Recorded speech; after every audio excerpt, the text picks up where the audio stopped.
آئیے کتاب رحمت سورہ الکہف اٹھائیں۔ اللہ تعالیٰ نے ایک واقعہ بیان کیا ہے حضرت موسیٰ اور حضرت خضر علیہ السلام کا، کہ حضرت موسیٰ علیہ السلام عزم مصمم کر کے جب چلے تو اللہ فرماتا ہے کہ ہم نے حضرت موسیٰ علیہ السلام کو جس بندے کی نشانی بتائی تھی وہ بندہ ان کو وہاں مل گیا۔ سفید چادر اوڑے حضرت خضر علیہ السلام وہاں لیٹے ہوئے تھے، تو یہ جا کے ان کے پاس کھڑے ہو گئے کہ حضرت میں آپ کی خدمت میں اس لیے آیا ہوں کہ اللہ نے آپ کو جو خصوصی علم عطا کیے ہیں میں ان کو سیکھنے کی غرض سے آپ کی چوکھٹ پہ آیا ہوں۔ کہا تم میرے ساتھ صبر نہیں کر پاؤ گے، معاملے مشکل ہیں، سفر دشوار ہے، منزل کٹھن ہے، اور میرے معاملات ایسے ہیں کہ تم اعتراض کرو گے اس کے بغیر تم رہ نہیں سکتے۔ حضرت موسیٰ علیہ السلام نے کہا اگر اللہ نے چاہا تو آپ دیکھیں گے میں صبر کروں گا اور آپ کے کسی حکم کی کسی کام کی میں نافرمانی نہیں کروں گا، کسی کام کا انکار نہیں کروں گا۔ کہا کہ اچھا شرط یہ ہے کہ جو میں کروں اس پر تم اعتراض نہیں کرو گے، سوال نہیں کرو گے، یہاں تک کہ میں خود ہی نہ بتاؤں۔ تو کہا کہ یہ شرط ٹھہری، میں کوئی بات نہیں کروں گا۔ فانطلقا، دونوں چل پڑے، دریا کے پار جانا تھا۔ جو کشتی کا مالک تھا، کشتی بان تھا، وہ حضرت خضر علیہ السلام کو جانتا تھا تو اس نے کرایہ بھی نہیں لیا، لیکن جب کشتی پر سوار ہوئے تو عصا مار کے حضرت خضر علیہ السلام نے کشتی کا ایک پھٹا توڑ دیا۔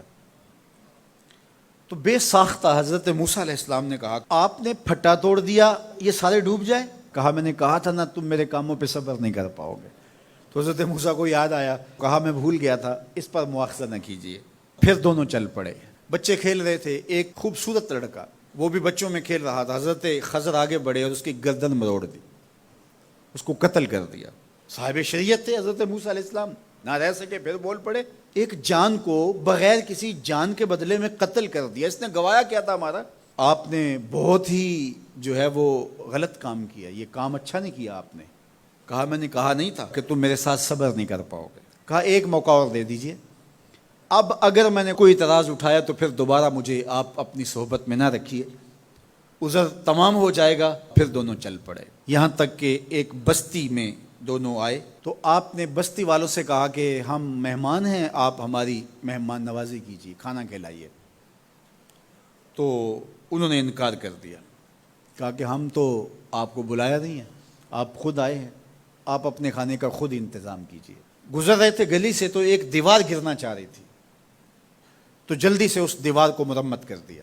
کہا حضرت ہم اگر چاہتے تو اس پہ اجر لے سکتے تھے، انہوں نے ہمیں کھانا تک نہیں دیا اور ہم ان کی دیواریں سیدھی کر رہے ہیں۔ کہا اب تمہاری میری جدائی ہو گئی، تم نے یہ بھی اعتراض کر دیا۔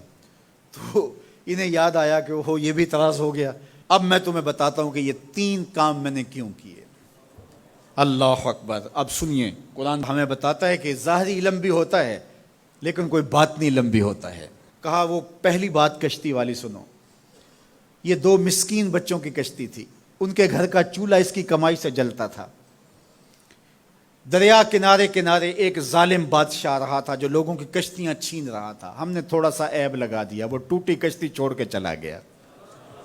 اب وہ تھوڑے سے پیسے لگا کے کشتی مرمت کرا لیں گے، گھر کا چولہا جلتا رہے گا، بتاؤ اچھا کیا یا برا کیا؟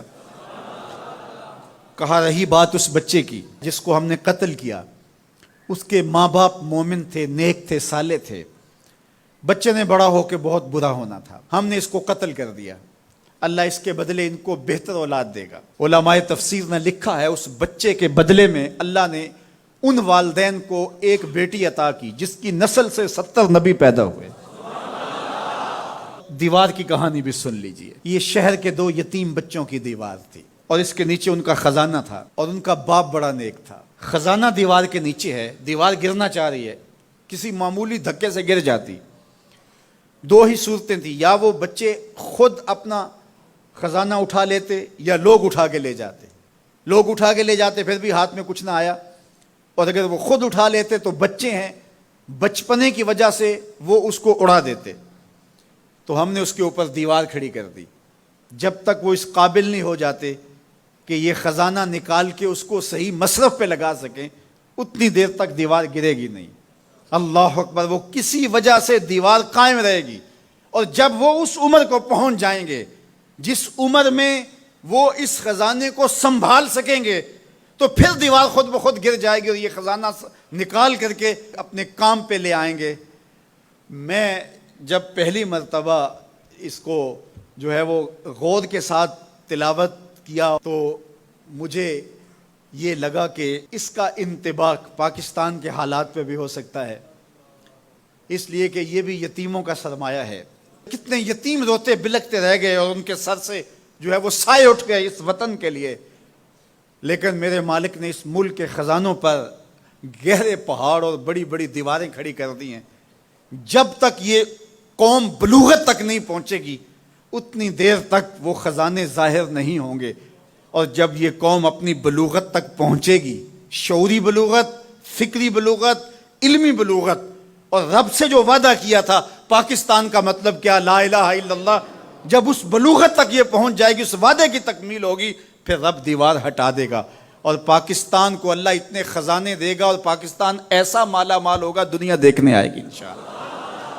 اس لیے رب نے دیواریں بنا کے رکھی۔ تمہارا باپ معین الدین چشتی بڑا نیک تھا، تمہارا باپ داتا گنج بخش علی حجویری بڑا نیک تھا، تمہارا باپ حضرت مجدد الف ثانی بڑا نیک تھا، ان کی وجہ سے میں دیواریں کھڑی کر رہا ہوں اور مضبوط حصار لگا رہا ہوں تمہارے خزانوں پر، اور وہ وقت آئے گا جب تم بلوغت کی عمر کو پہنچو گے دیواریں ہٹ جائے گی اور تمہارا وطن زمانے پہ مہکتے پھول کی طرح اور چمکتے ستاروں کی طرح اور روشن آفتاب کی طرح چمکتا اور مہکتا دکھائی دے گا، اور زمانہ پاکستان دیکھنے آئے گا، پاکستان دنیا کی قیادت کرے گا انشاءاللہ۔ تو کہا یہ تعویل ہے ان باتوں کی جو باتیں میرے رب نے مجھے بتائی، اور یہ میں نے اپنی مرضی سے نہیں کہیں، اور جو میں نے کیا اپنی مرضی سے نہیں کیا۔ تو یہ باطنی باتیں ہیں، شاید یہ باطنی باتوں کے جوش میں یہ بات بھی میں کر گیا۔ وہ کیا کسی نے کہا تھا کہ بھری محفل میں ایک راز کی بات کہہ دی۔